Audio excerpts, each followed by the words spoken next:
My name's Alan Brumley, and I'm CTO for the OEM line of business here at Dell. And OEM is a division here. We have about 4,000 worldwide customers. We sell IT equipment and solution and IP effectively that goes into customers' products that they integrate, and then they go resell that as a offering to a third party. And we also focus on some verticals that are a little more direct, like military, sort of, as well as telco, that are a little more high touch. And we're kind of like the West Coast choppers kind of side of Dell. Some people say we're like a boutique, but we can work with any of the Dell. We do that by leveraging kind of our worldwide supply chain, because we feel like we make some of the best products, but sometimes even those fail. And when that happens, you want to be able to get it serviced anywhere in the world within 4 hours, if that's your contract. As well as being able, when there are shortages, to have the momentum of Dell that we're using our day-to-day business to be able to have that leverage to go in and say, you know what, we'd really like those drives as well. And so, you know, you can kind of jump in front of other customers or other competitors when you're trying to get your allocations met so you can deliver your product. Well, like I was saying, we kind of start anywhere along the way. At the bottom, anywhere that Dell sells, we are open to talking about letting you resell it as well. And we move up kind of into the standard PowerEdge kind of platforms. We have enhanced support, so you can handle the first or second layer of support. Is it plugged in, that kind of stuff. So when you call us, we have a full engineering team as for product design as well as product support. So we can answer your questions and get you a real technical, down to the schematic if you need. And we also have our own IPS queues so that you're not dealing with the normal technical support.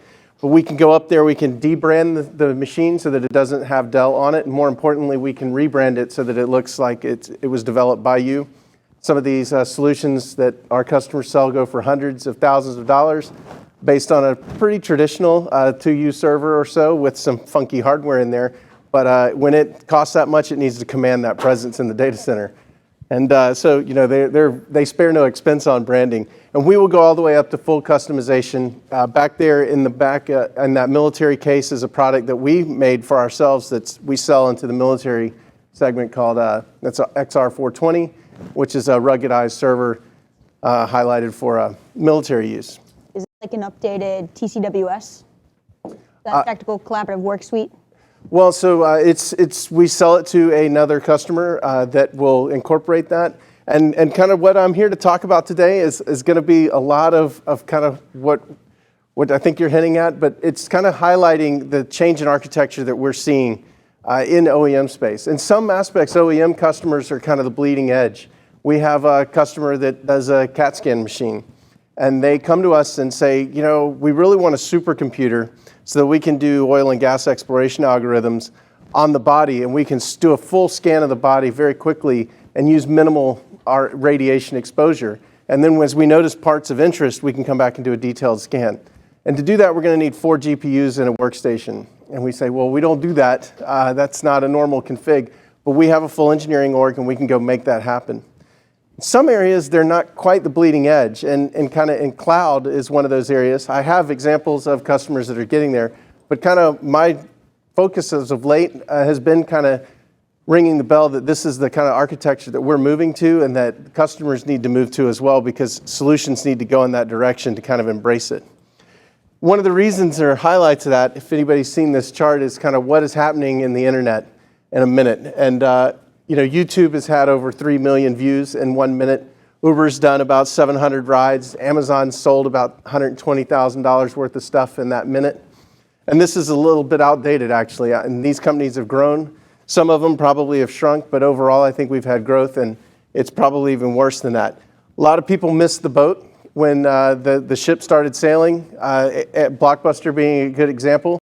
Netflix was doing really good with that DVD mailing service, but when they went full streaming, that was when they pretty much shut the door on them. And we have a lot of people that are kind of missing the boat, and they're under attack still. Taxis being an example. In Austin, we have a pretty sad story here of us, the way you fight these new changes.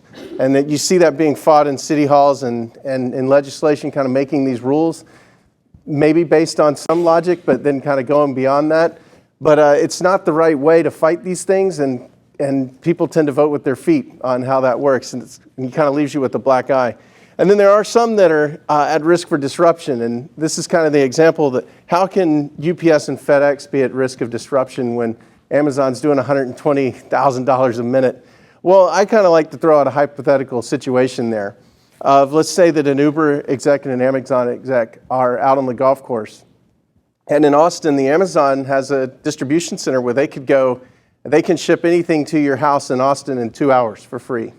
If you're impatient, you can pay $5 and get it there in an hour.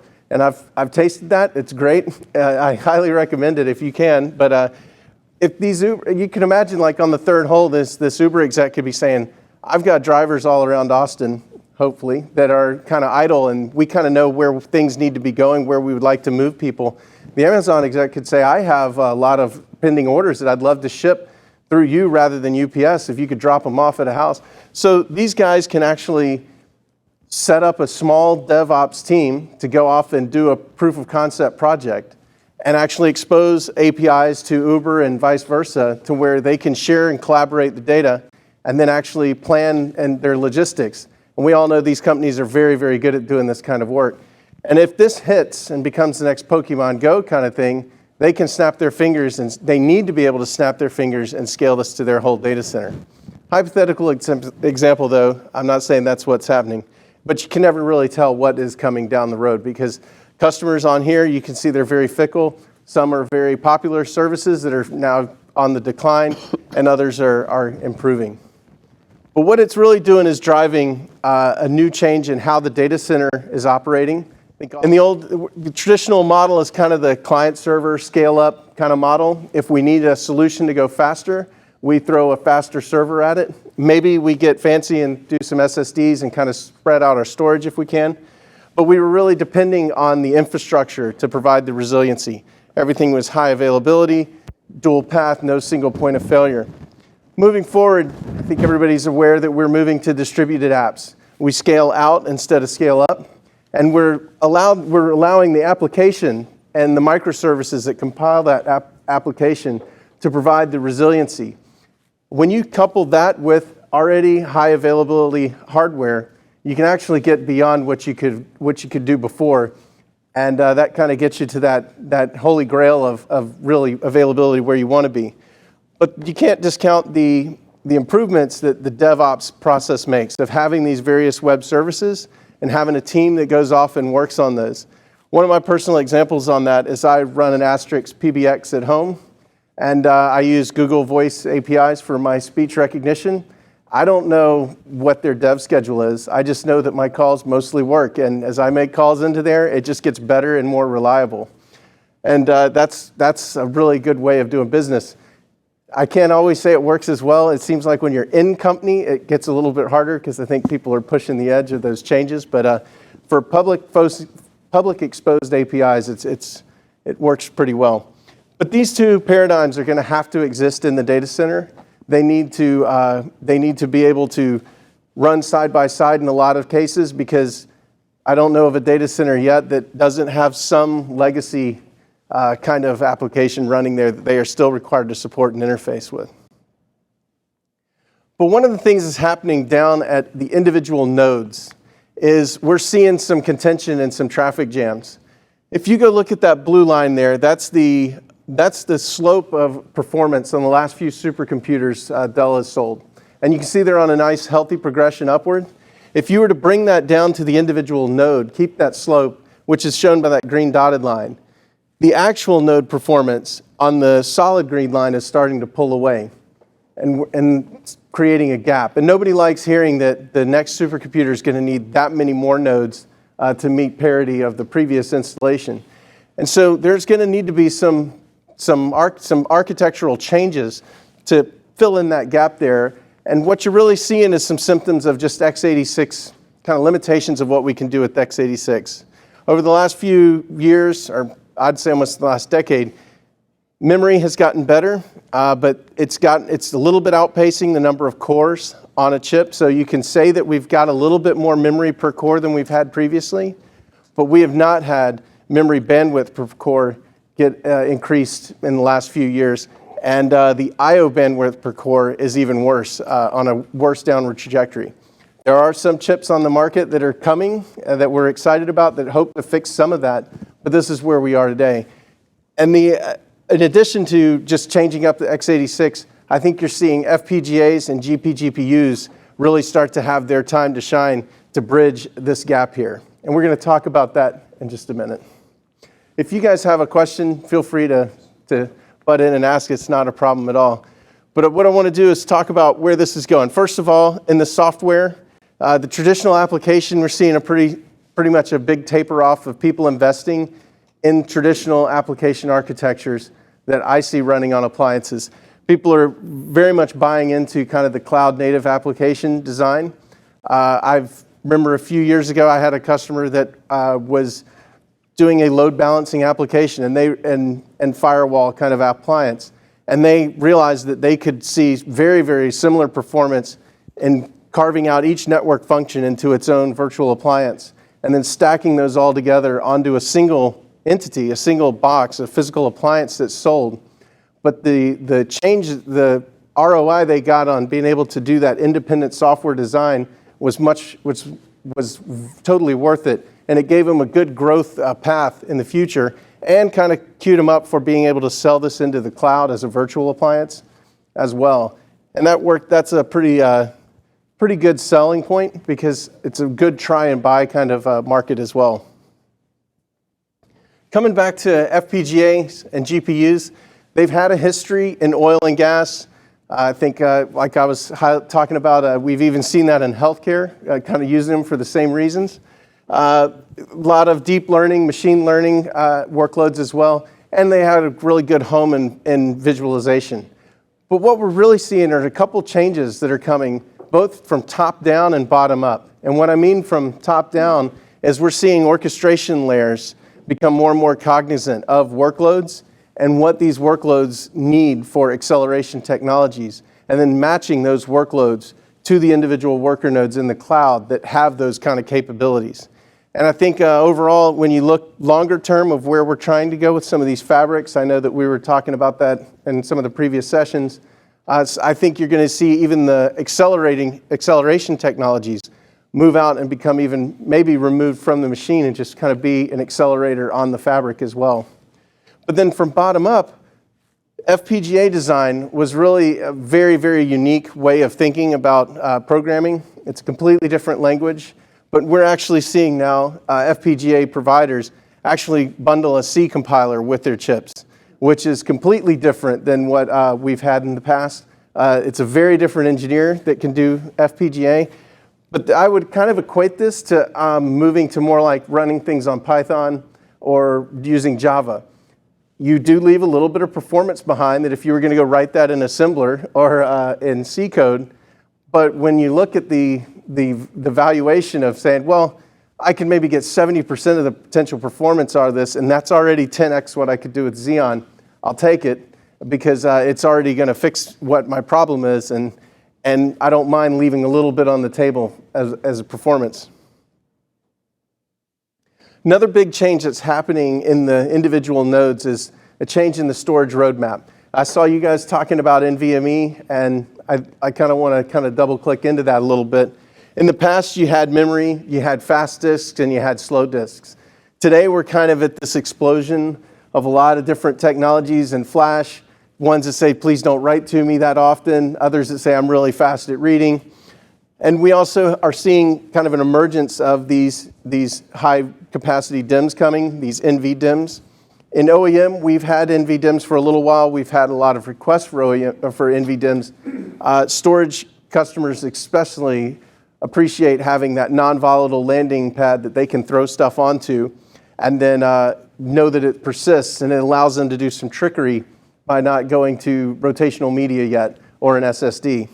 But with PCIe NVMe disks, which are out there now, but they're about to have kind of a crossover point, I think, in 14G, where we think the costing of NVMe and some of these SKUs are going to actually beat the costing of a SAS SSD. And that becomes important because when you've made your system selection, for example, in this time when the Skylake launch happens, which we call 14G here at Dell, As that happens, that crossover is going to be there. You need to make sure that you've kind of understood where the industry is going and that your machine's plumbed for how you need it, because you cannot just rip out a SATA disk and then throw an NVMe one in there. You need to have PCIe routed to that same connector as well as SATA or SAS. And that's kind of something you need to understand and have a plan for. But in the future, I think you're going to really see it boil down to, you're still going to always have memory. It's unavoidable. But non-volatile memory is actually going to have a prevalent place in the data center. It's going to actually become a version of storage that we're going to use. And then right below that is going to be some of these next generation flash storage technologies. I heard in the previous session we were talking about disks and maybe having an NVMe disk that doesn't even look like a block device, which will be huge. High capacity hard drives are always going to be there for a little bit more, and then cloud is going to always be kind of your colder storage option if that's what you're choosing. But picking apart that storage class memory, there was a good diagram before about the 6 seconds for storage, but this is another way to look at it. The most expensive way in a traditional computer to store data is to store it in your accumulators or your cache. Right below that is your DRAM, and then there's a pretty big performance gap moving to traditional NAND flash or any kind of SSD effectively. There's a good opportunity for the non-volatile memory or even just larger memory to kind of jump in there and become a storage class memory. And that's going to lead a shift in architecture to the memory-centric architecture. And what we mean by that is kind of a change in application layout. Traditionally, your load and store domain, when you just reference data by the byte, it was a fairly narrow. You're going to see that grow to being, it used to just apply to CPU and DRAM. I think the next generation it's going to be CPU and next generation DIMM.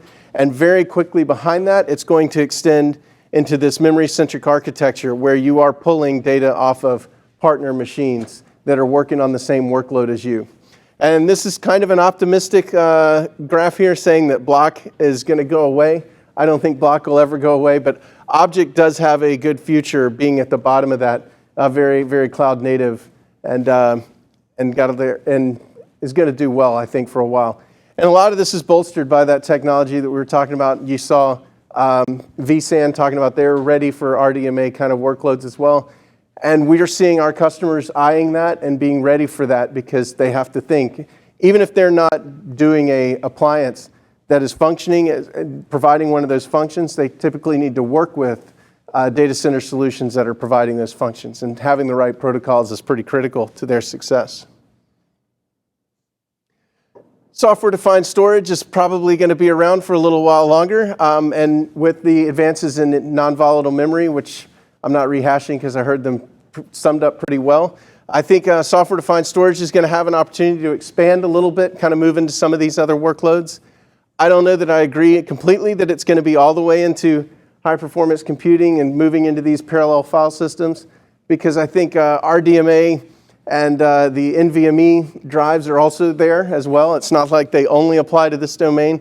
So these are going to get substantially faster as well. It's really going to be interesting to watch how this plays out and how software-defined storage is going to keep going forward in this memory-centric architecture as it builds in the data center. I'm a realist when I look at these kind of things. I don't think this is going to happen tomorrow. We're seeing also OS vendors acknowledge this trend, which I don't think is news to you guys. Some of our old friends have migrated over, kind of laying the foundation for the cloud-based IT. But you're going to see really the new model really contain more newer server OSs that are kind of doing away with some of the features that traditional OSs provided. They're more focused on just providing the plumbing you need to get containers up and running and virtual nodes as well. The container layer is going to be very important as well. Obviously, Docker is a new way of thinking. I would say it's gaining in popularity in the OEM space. I think they're still somewhat leveraging more virtual OSs and virtual instances. They're not quite there at the container layer. But the orchestration is always going to be important and key. And that's one of the areas I see for improvement for Dell, our OEM offerings, is being able to pull that together. Now, I'm not saying we have a product there. I'm saying that's an area where we can improve for the appliance market. because Dell has a very good story. I know you guys have heard this today of what we can do in the data center, and I'm looking for ways that we can bring that down into some converged appliances. So you can buy a modular system for us and kind of have this as a commodity. So you can just describe where you want workloads to be, and we have that handled because we've kind of made the orchestration layers a little more commoditized and a little more simplified.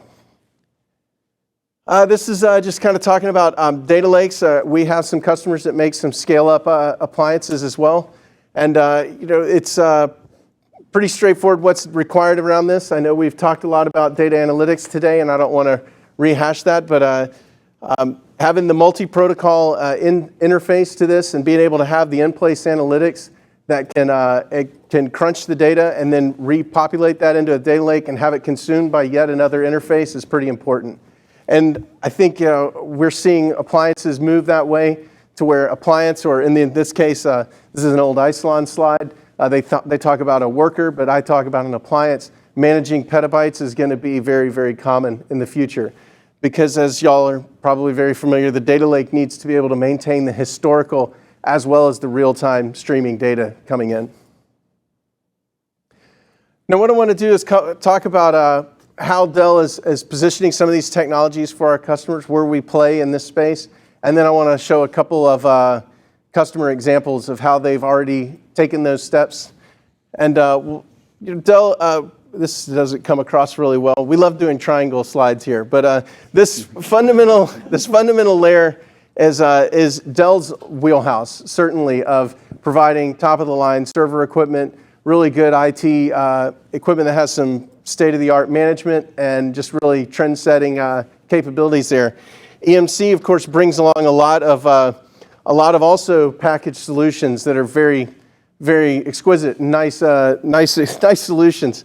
And we're always working on how we can productize those to make those more achievable or attainable for our OEM customers to just say, I want the functionality of Scale IO, and I want that in my appliance. What do I need to do? And we can work on doing that. That's what we do in OEM. This is new for us to be able to talk about EMC stuff, and it's going to be a little while before we're completely there, but that's the direction we're going, to be able to make this to where customers can get access to the EMC IP and incorporate that into their appliances. At the virtualization layer, VMware is obviously a big player in that. In the OEM space, it's healthy there, and we are the only supplier that can do a VMware embedded license legally. I think other people do it, but it's kind of a gray area there. This is actually something that's been underway for quite a while that kind of got announced around the time of our merger with EMC. They're actually kind of unrelated, but it's worthwhile noting that in OEM, we see a lot of do-it-yourselfers. A lot of our OEM customers come to us with a custom Linux kernel they've modified. Some big names don't even use standard. They'll use BSD, and they will have had it completely hacked up to where it's not any recognizable OS, and that's why they come to us, because we don't just say, well, what version of OS are you using? Oh, well, that's not supported. But OpenStack has a pretty big footprint in this kind of space for people working on containers. And that's kind of interesting that they are willing to assemble it all themselves. I think that's an area we can help commoditize and improve on. Pivotal is another important company to mention, because in addition to kind of doing the platform as a service and assisting with the managing of your containers, they also provide a service to come alongside you and help you migrate your traditional scale-up application, and understanding where the breakpoints need to be to carve that into a collection of microservices that can be cloudized fairly straightforwardly. And they can walk you through that process, which is another service to offer, which is pretty good. And of course, RSA, SecureWorks, security is never second in any kind of solution. And VirtuStream is another cloud service offering we have that we can make available to our customers that is kind of like SLA on steroids, where it's extremely highly available and extremely low latency if that's what you need. couple customer examples to talk about. Exasol is a customer that makes a in-memory database. That's one of the fundamental things I think you're going to see happening in that memory-centric architecture. But by tuning the appliance, tuning our equipment, we have ways of customizing BIOS and customizing firmware, as well as how we populate things in the factory. They're claiming they have the fastest in-memory database, and they come alongside analytics packages like Hadoop or some of the visualization suites. They can accelerate that as well. GE Healthcare has a solution that they use that manages all of the medical imaging. They actually built a solution here. This is using cloud technologies, the platform, the next-gen platform methods. They are using a converged infrastructure product that we have called Vertex, which is a completely enclosed 4-node with a direct attached shared storage. And they have that all for high availability. So if there was a blade that failed, that the workloads can shift over to the other blade and keep rolling. Indigo Vision is another leader in video management and video surveillance. And what's cool about them is how they've chosen to use this scale-out architecture where as you grow with their solution, you keep buying more boxes and you gain compute capabilities alongside the storage capabilities. And they've right-sized it so that, as you grow in the growth chunks, you get the right ratio of CPU to disk that you need for their solution. And when you know your solution like that, and you can do it that well, that's when you start getting into that territory where an on-prem cloud can actually meet or beat the efficiency of the public cloud because you've got it right-sized to your workload. And if you do extend beyond what you purchased or what you were ready for, it's because you're architected the right way. It's easy for you to temporarily scoot into a public cloud, pay a little bit more than you should have, but as the rush passes, you can scale back down into your on-prem cloud as well. And it's kind of a good story there. Finally, Honeywell is another customer, their household name. They're probably one of our longer OEM customers that we've had. They have a solution built around our FX2 platform, which is using a vSAN, and they do a lot of process control kind of work where, again, reliability is key, and they are leveraging all the high availability features there that they can get. And that is what I had, and I did abridge a few slides because I saw them covered really well by my coworkers there. So, do you guys have any questions for me? I do. Sure. And this kind of stems from my employment at my former employer. Can you talk about the relationship with, and I can't think of a better term to call it other than frenemies? Mm-hmm. Companies that you supply hardware to that then directly compete with Dell. Yes. So first, how that works. Absolutely. That's a very fair question. There's vetting or something, or restrictions, et cetera. Right. So we, in our OEM group, we are somewhat firewalled where we do not disclose our customers' directions and unique needs beyond our group where we provide the solution. But it's undeniable there are times that they come along needing a platform that's very similar to one we have, and there is a company that could be competing. There is an entity of Dell that could be competing with that. It really kind of boils down to what are we giving them? Because the way we look at it, the hardware does bring in a very big piece of it because the hardware is the foundation of the quality. I mean, you can make a lot of mistakes in software, don't get me wrong, but it's kind of, if we don't sell them the server, they're just going to get the equipment from somewhere else. And it kind of, there's no reason not to go ahead and sell to them as well. However, I won't say that applies unilaterally. There probably are some customers we probably wouldn't do business with, although I can't really think of any of those. It's with a company this large, it's undeniable that we'll eventually cross over. I can think of a few big and very public companies that are using our equipment, and it can come from multiple angles. Either they get it from us or they buy from one of our OEM customers who sells it to them.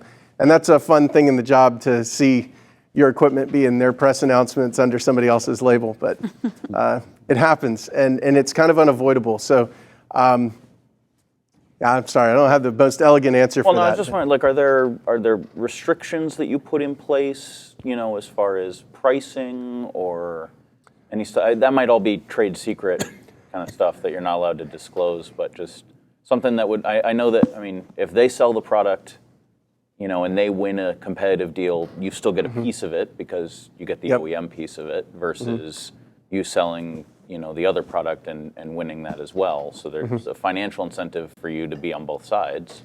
There is, customers are really smart. And so if we're competing with another one, I think, what's best for the customer is what's going to happen. But I really I'm not aware of any formalized process of saying, no, we're not going to go do business there. We occasionally run, it's a big industry, and I've seen us come across our OEM customers as well, where we might be accidentally pursuing the same customer things. Those kind of things happen, and they get worked out. But that's done out of my function. Although I admit I am preaching to the choir on why you need to adopt a cloud architecture and how it's the future.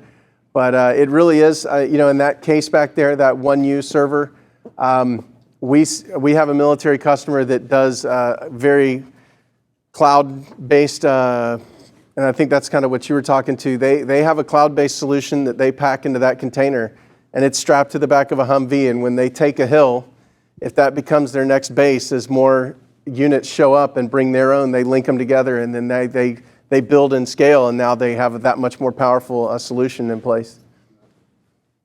Yeah, actually, we were both in the Marine Corps. We were talking about that earlier. And so in the Marine Corps, they call that the TCWS, right, the Tactical Collaborative Work Suite. And we would literally deploy in country with 10, 15 Pelican cases and just stack them up on top. And we made it dummy proof because, we're not the smartest group of human beings. Who knew? Us included. So, we would have it so dummy-proof that it'd be like this cable plugs into this switch port onto this, right, and into this server. And so we would be able to set up a data center in an hour. So you would think that you were dealing with dummies, but I'm telling you, in the IT field, it is crucial for, I would say probably, I'm going to just go wild guess, and I would say 90% of our customers are insistent that their solution be a single box solution or a single rack solution or a half rack solution, because they do not want people having any possibility of recabling or messing anything up. But OEM is probably the best line of business at Dell, I think, because we touch so many different workloads and customers, and that server has thumb screws on the drives because the drives had to be screwed in to pass 901D kind of stuff, but then they also have to be quickly removable, so if you're retreating, you can take your disks with you. Any kind of security. You don't think of retreating when you're building a server.